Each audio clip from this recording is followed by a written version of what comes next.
Hi guys, Miss Nicole here with another pre-K story time. Today we're going to be doing things a little bit differently. We're going to start out with our welcome song, sing our jelly bean song, and then we're actually going to do our craft before we do our story, because to end our story time today we're going to be doing a song that's actually going to use our craft as part of it. So let's get started with our welcome song, guys. Welcome, welcome everyone. Now you're here, let's have some fun. First let's clap our hands just so. Then reach up and touch your nose. Welcome, welcome everyone. Now you're here, let's have some fun. Good job, guys. If you guys watched last week's one, you may have learned a little bit of our song about the jelly beans. Why are we doing jelly beans and why do I have pineapples on my head? Oh yeah, we're doing the food theme this month, guys. I hope you're ready for our jelly bean song. You can start out with your fingers and you can sing along with me.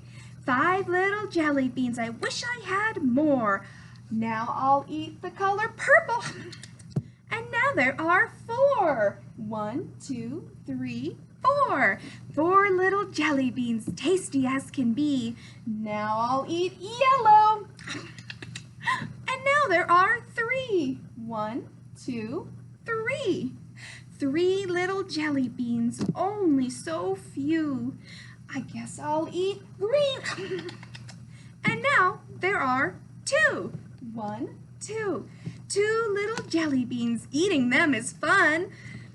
I'll eat the color red. And now there is 1. Just 1 jelly bean. 1 little jelly bean, the last one just for me. I'll eat the color blue. And I'm as happy as can be. Thank you so much, guys. That was super fun. What we're going to start working on now is actually our project. And what you're going to find inside of your kits is a little teeny tiny plate. You're going to find some strings that kind of look like spaghetti, as well as a meatball and some red paint. And we're actually going to paint on our paper plates, get it nice and red and wet, and then stick our spaghetti yarn on top of it. Hope you guys are ready. Alright guys, you're going to take your paintbrush and you're going to spread that red paint all around on your plate. You can leave the edges open because it really is going to be a plate of spaghetti when we're done.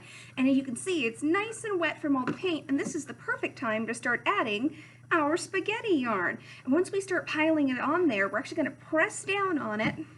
You can see I've got just a couple pieces on my plate so far. Press down. You're going to get a little messy, and that's okay.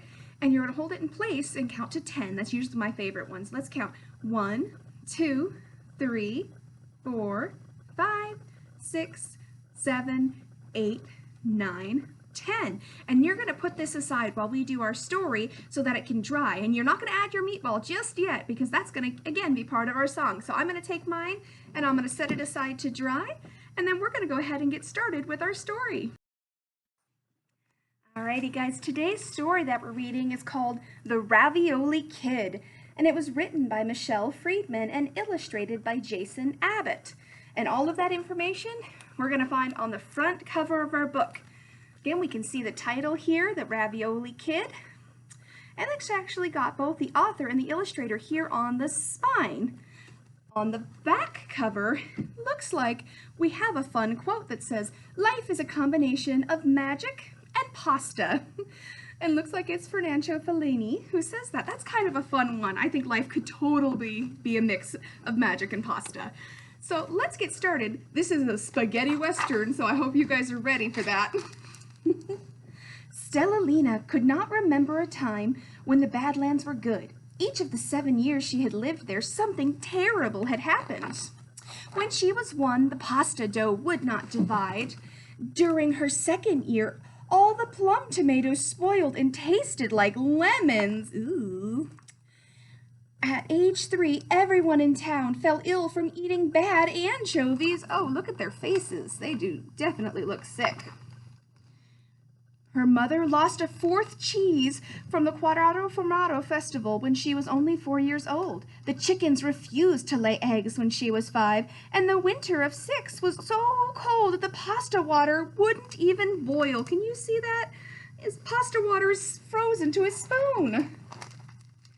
Out of all the bad things that have happened in the Badland, it appeared 7 was going to be her worst year yet.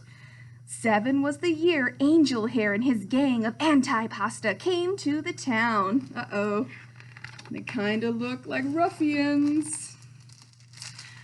Oh, let's see. Wanted, Angel Hair, reward $1,000.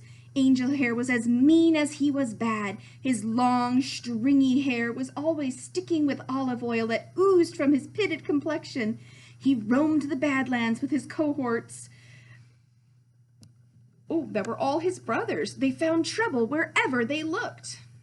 Paul Russo, his brother, had an appetite as enormous as his thick belly. He wore diamond-studded olives on his fingertips and shirts stained with marinara sauce. Maritano constantly picked his teeth with a porcupine quill. He shed his skin like a rattlesnake and wore it around the crown of his dusty fedora. Ew, that's his skin, not a fan. Angel Hair had gotten wind of golden wheat fields in the town called El Pasta. The 3 bandits set out to make it on their own. The wind whistled a foreboding tune as the anti-pasta gang followed the Ravioli Grande in the direction of El Pasta. Uh-oh. Stellalina looked out the kitchen window and watched the golden wheat fields sway in the wind. She had heard the wind whistle the same tune 6 times before. She knew it could only mean one thing. Trouble was on its way. Uh-oh, that's not good.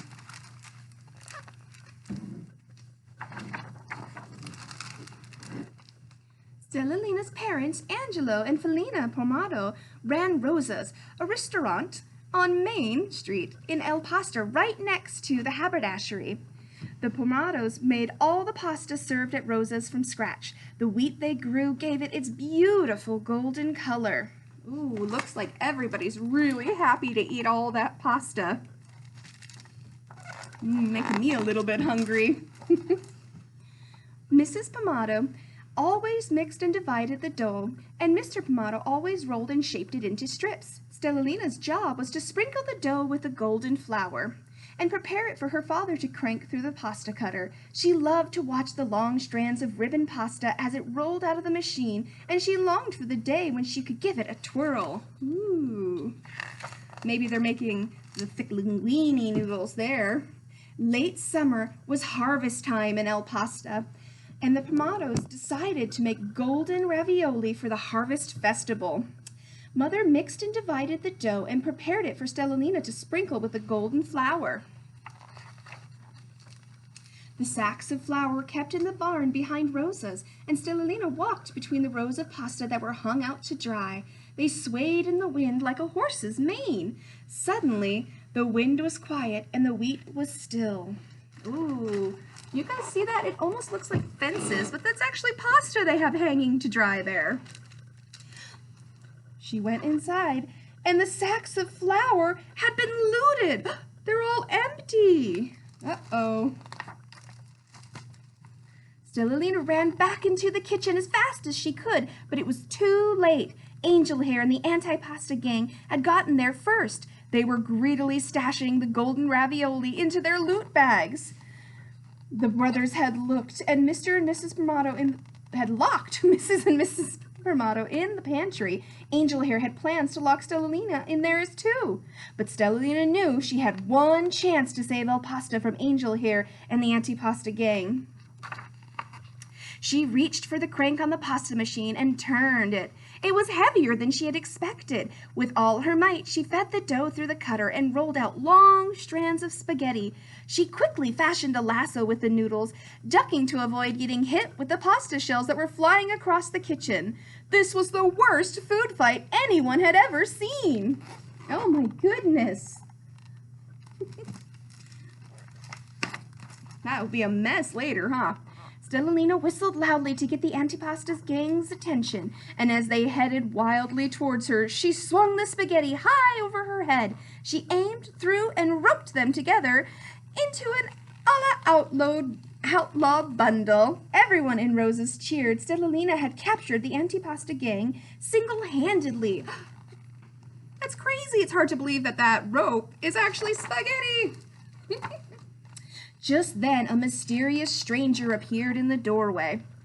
He freed Mr. and Mrs. Primato from the pantry and tied the outlaws to the back of his horse. As they left, he turned to Stellalina and said, "There are two kinds of people in the world, my friend, those with spaghetti around their neck and those who have a job of doing the cutting."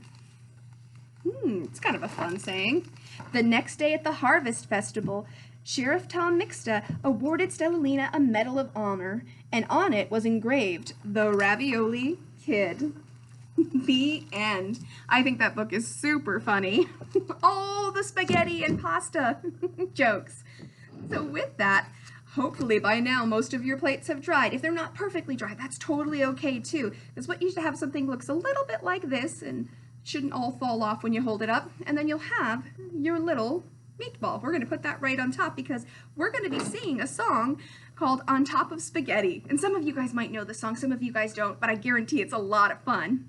It starts a little something like this. On top of spaghetti, all covered with cheese, I lost my poor meatball when somebody sneezed. And we're going to sneeze. Choo! My meatball rolled. It rolled off the table, it rolled on the floor, and then my poor meatball rolled right out the door. Woo! It rolled in the garden and under a bush. Then my poor meatball was nothing but mush. That's pretty good, isn't it, guys? Let's try it together now that we know the motions and you guys have heard the lyrics. Put my pasta back on there. All right, guys. On top of spaghetti, all covered with cheese, I lost my poor meatball when somebody sneezed. Achoo! It rolled off the table, it rolled on the floor, and then my poor meatball rolled right out the door. It rolled in the garden and under a bush, and then my poor meatball was nothing but mush. Thank you guys so much for joining me for this week's story time.